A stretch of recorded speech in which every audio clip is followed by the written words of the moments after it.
Sa isang video ay pinuntahan ni Edito si Judy Ann para kumustahin ito. Nasa labas lang sila ng bahay nila Judy Ann at gawa ng magagabi na nga at madilim daw doon sa loob ng bahay.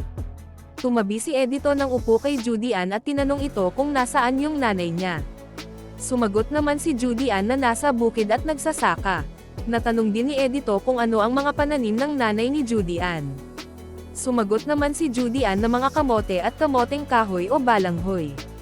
Sabi naman ni Edito na ang kamote ay kailangan talagang sakahin gamit ang kamay at hindi ito pwedeng sprayhan. Nabanggit pati ni Edito na hindi siya nagtatanim ng kamote at hindi nga ito pwedeng sprayhan, pag sa spray daw kasi ay mas mabilis at sa isang tangke ng tubig na pang spray ay maluwag na yung pwedeng madaanan nito. Sinabi din ni Edito na pareho lang silang magsasaka ng mga magulang ni Judy Ann. Itinuro pa niya yung bukid na sinasaka niya kaso nga lang daw ay hindi masyadong makikita at may fogs na. Nabanggit din niyang karamihan sa tanim niya ay kalabasa, may kunting mais lang. Kasi nga daw sa kalabasa pagka-harvest mo ay isako muna agad para may benta, at magkapera ka na.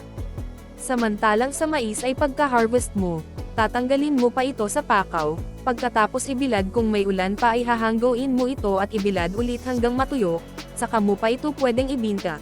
Sabi pa ni Edito na ganun talaga ang proseso ng pagtatanim at wala na tayong magagawa doon, kaya gulay na lang dapat yung itatanim natin at pagkatapos ng harvest ay pwede mo na itong may benta agad-agad. Kinumusta na nga ni Edito ang pag-aaral ni Judy Ann at tinanong niya si Judy Ann kung nag-aral ba ito ng mabuti. Sumagot naman si Judy Ann na oo. Pinayuhan din ni Edito si Judy Ann na mag-aral ng mabuti para makatulong sa pamilya niya at sa sarili niya. Ika nga ni Edito ang pag-aaral lang ang paraan para mabago ang takbo ng buhay nila, kaya dapat nitong sipagan at paigihan ang pag-aaral niya. Nabanggit din ni Edito na maraming bata ang gustong-gusto na makapag-aral pero walang dapat na pera para gawin ito. Ayon pa kay Edito na ang swerte na nila Judy Ann at iba pa dahil ay sponsor silang hanadang tumulong sa pag-aaral nila kaya huwag nilang sayangin ang pagkakataon na binigay sa kanila. At huwag sanay mabigo ang mga sponsor na tinulungan sila. Sinabi na nga ni Edito kaya siya pumunta para ihatid ang allowance para kay Judy Ann sa pag-aaral niya.